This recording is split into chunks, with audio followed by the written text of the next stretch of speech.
the 11th Sutra of the Samadhi Pada gives another technique of removal and destroying of the kleshas. And the sutra is very simple and very important. Dhyana heyas tadvrittayaha. Dhyana heyas tadvrittayaha. That is the sutra. Dhyana heya tadvrittayaha. Dhyana is dhyana, meditation, commonly known. Heya is the possibility of being destroyed.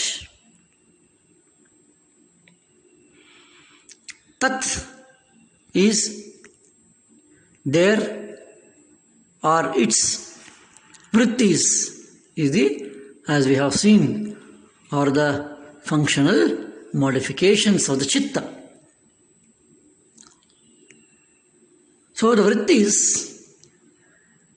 of the kleshas, klesha vrittis, that is kleshas.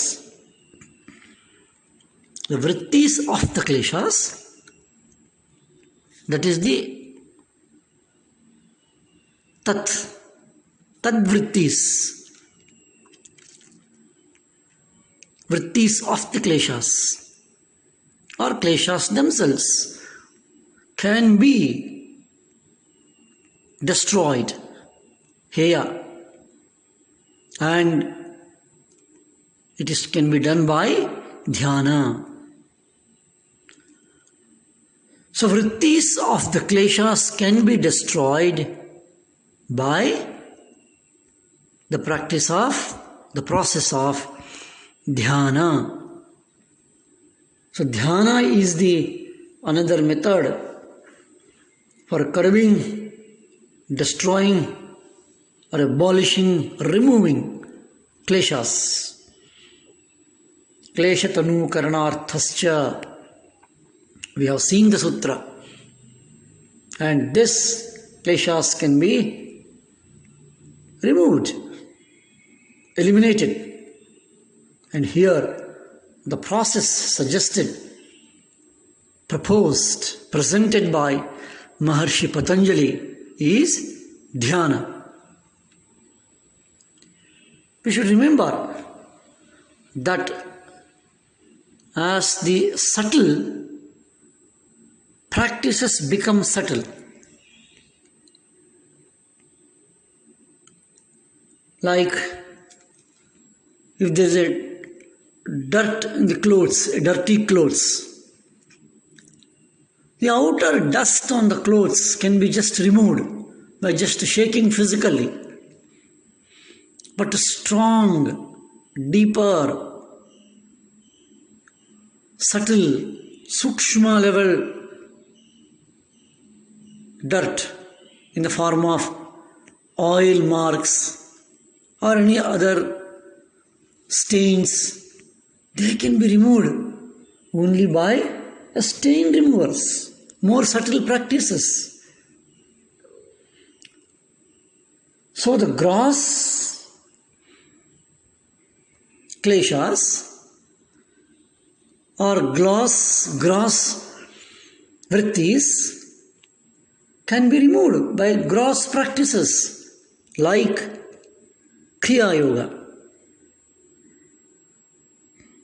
At the physical level, intellectual, and at the emotional level. But if they are subtle and deeper, it needs a deeper practice. Dhyana is like that.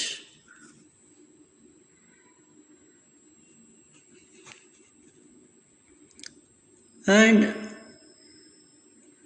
for the deeper staining, special means is to be used.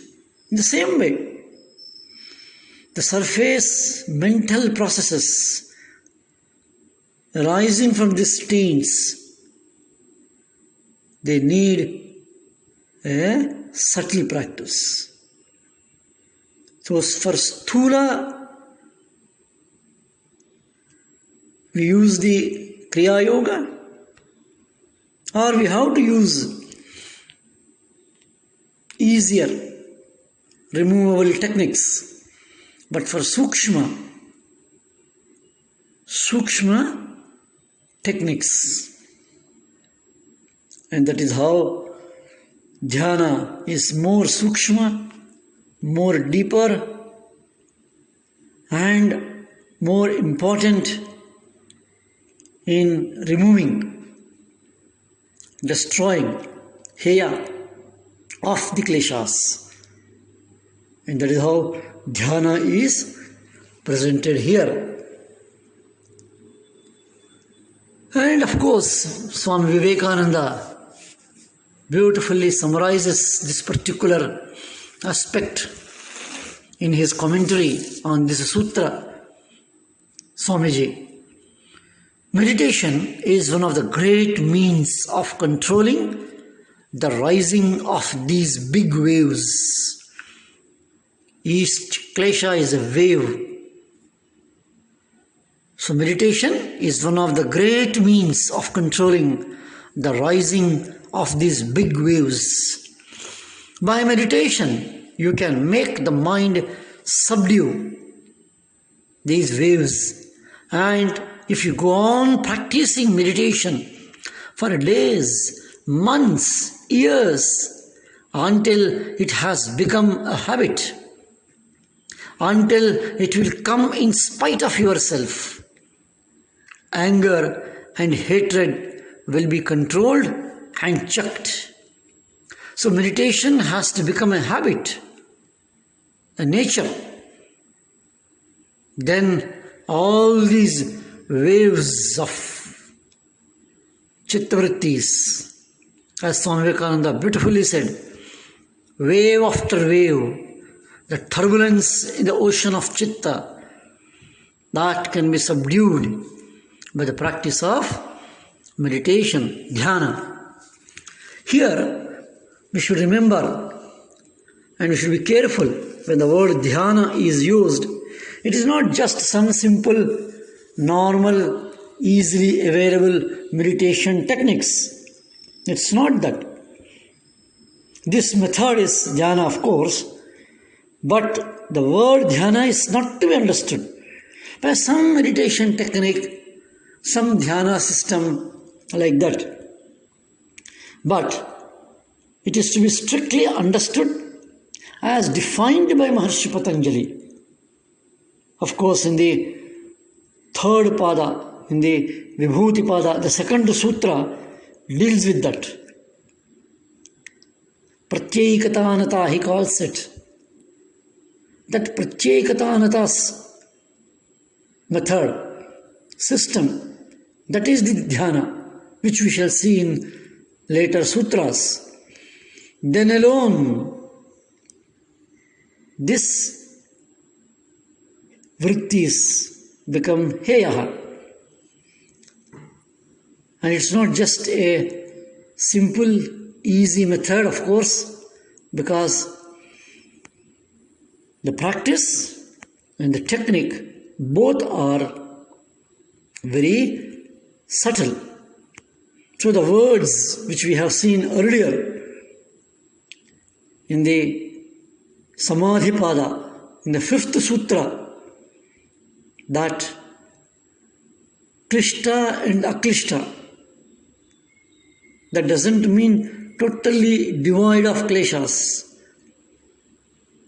And the word klishta and aklishta of the vrittis comes from the same root, klish.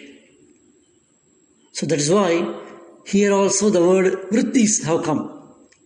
Dhyana heyas tadvrittayaha.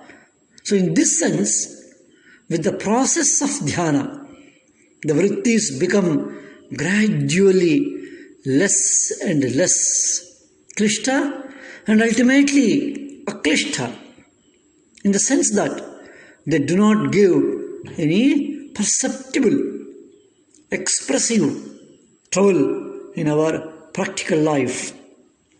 That's why in most of the spiritual and yogic methods and techniques, dhyana is very much preferred, suggested, and taken up as a practice. But we should remember what Swami Vivekananda said, that meditation has to become a habit. Then only the big waves of klesha vrittis will be subdued, mastered. And let us see the next sutra, what Patanjali discusses about the kleshas. Om Shanti Shanti Shanti.